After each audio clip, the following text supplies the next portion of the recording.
Welcome to day one of our ceramic leaf project. I have some examples of finished ceramic leaves that have been fired. They are permanent. We're going to be making a little dish here. So we're going to have 2 rounds of the ceramic leaf. Day one, we are going to make our leaf base.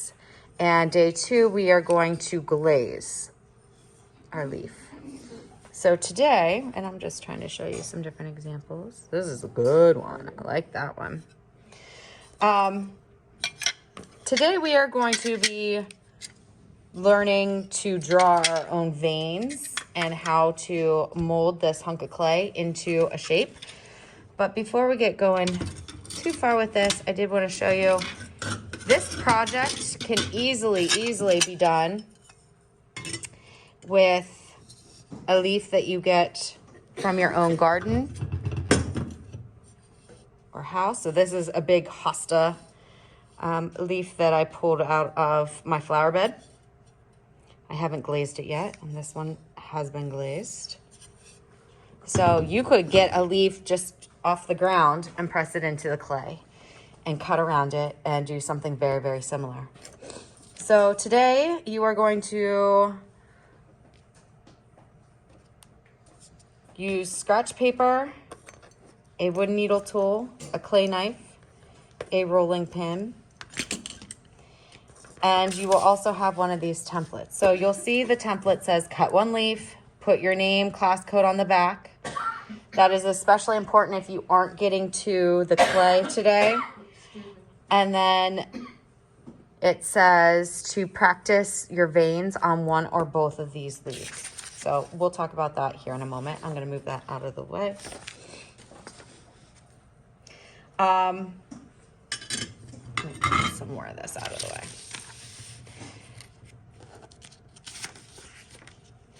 So as far as the clay goes, we are using red clay. And when you come in, you're going to get a hunk of clay kind of like this.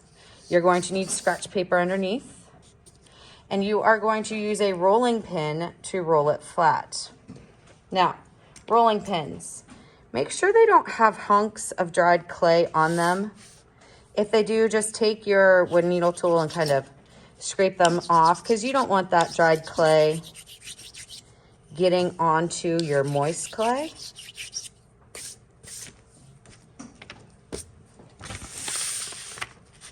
All right. So when you use a rolling pin in the kitchen, you put your hands on the handles, right? You're preparing food. You don't want whatever germs are on your hands to get in the food.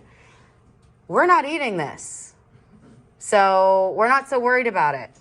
To roll clay, you're going to have to stand up. You need to have your body applying some pressure or force down on your clay to get it flat. I'm not saying you're pushing super hard, but it's really hard if you're seated and trying to roll this out.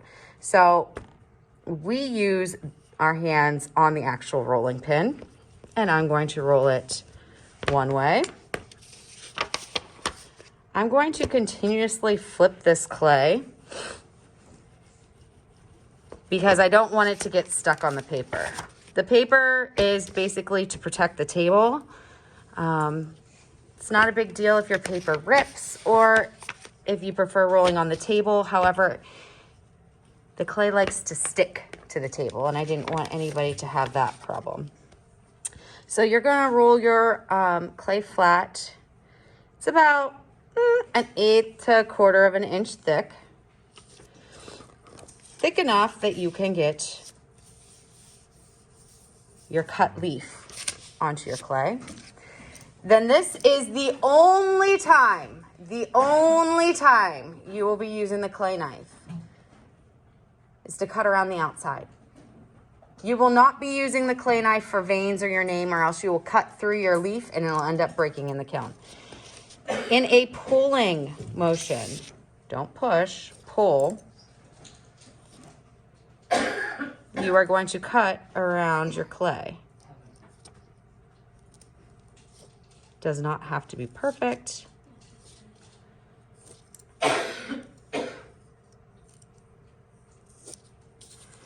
gonna ball this excess clay up. And don't be scared to rotate your clay.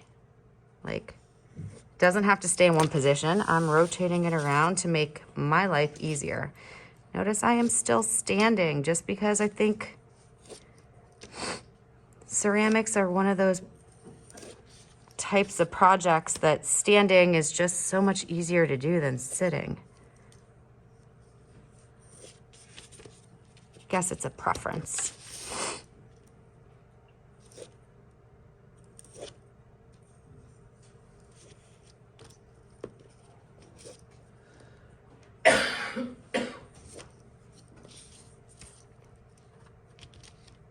See how I got a little piece of paper in there? Make sure that that doesn't stay in the clay.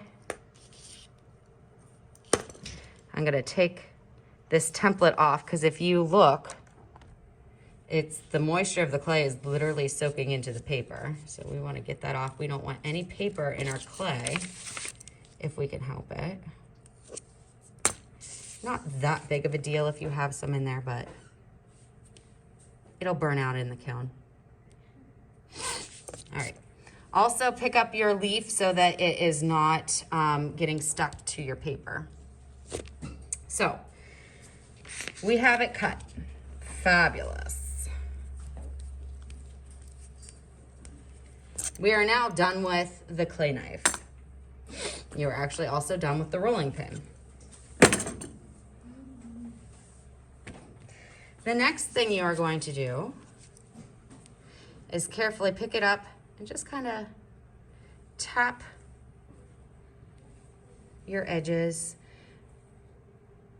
You're gonna say, why are we doing this? Well, when it dries, it's going to maintain this shape. If your edges are super sharp, when it is fired in the kiln and it comes out of its bisque firing, which is the first firing that is going to give you something that looks like this.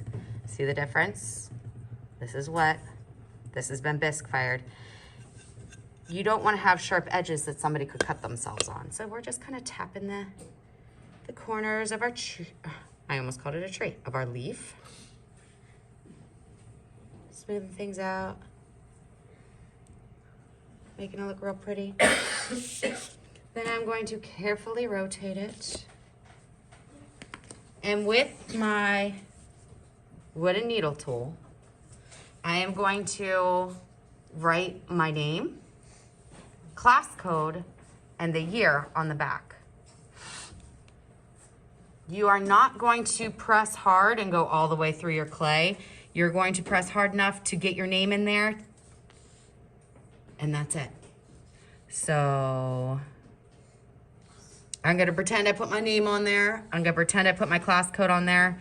I'm just going to write 2021 on there.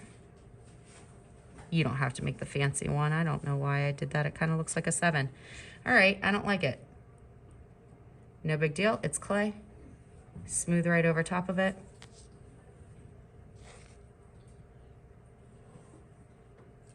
Okay. Next, you are going to draw your veins. Well, that is going to take us back to this worksheet. So like I said, you're going to cut one of these and you're going to use them, but you can practice drawing your veins on here on both of these, because the last thing you want to do, mess up your veins on the clay. So today you will most definitely be doing this. A maple leaf.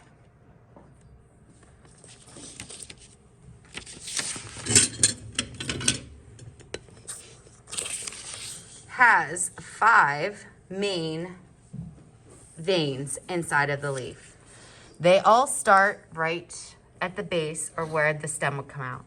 So your first vein goes up to the top. 2, 3, 4, 5. They all start like that. So this is what I'm gonna call the main vein inside the leaf. Then you have your sub veins, so like your secondary veins.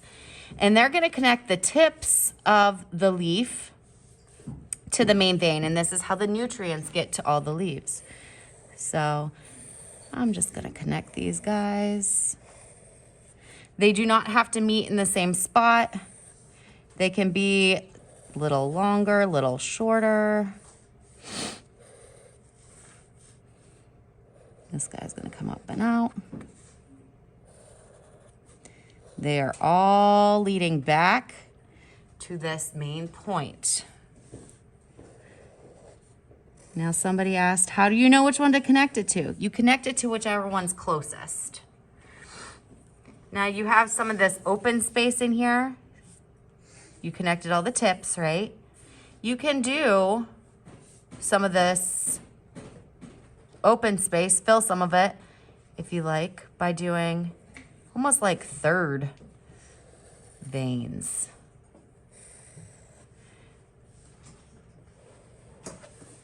And we've done a lot of veining projects, a lot of autumn projects in the past. Trees are magnificent in that the veins on their leaves, their branches, and the root system are all very much the same. So I'm gonna say, what are you talking about? They all have a main vein, right? And it all wires off. And then you have these secondary veins coming off. And your third.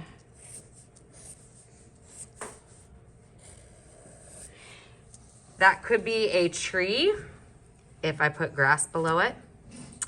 That could be the veining of your leaf. That could also be a root system for a tree if I drew a grass line here. So the roots, the branches, and the veins of a tree all have the main concept of the main vein and then Y's shooting off of it. Okay, so you're good with this. You know how to do your veins. How's that translating to our project?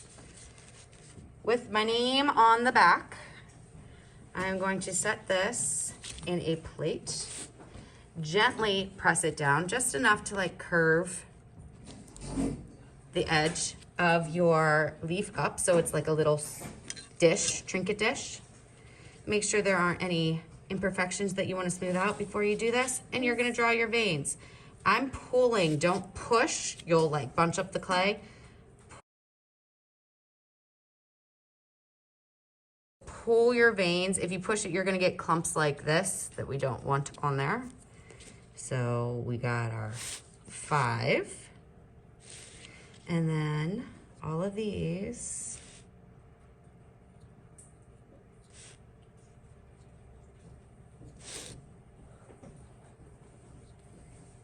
are going to come back to one of these main veins.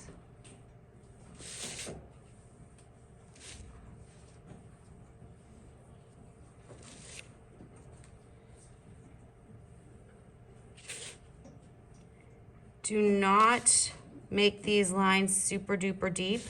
You want them to be deep enough that you can see them, of course, but if they go too deep, when it dries, your clay's gonna crack and break your leaf. So the trick is just the right amount of pressure, just so that you can see it. When this is done, you are going to carry this to the clay table so that we can let it air dry. Mrs. Shartle will probably let these dry out for several days and then fire them in the kiln when they are not cold to touch, and they will come out looking like this. At some point in the future, we will glaze these.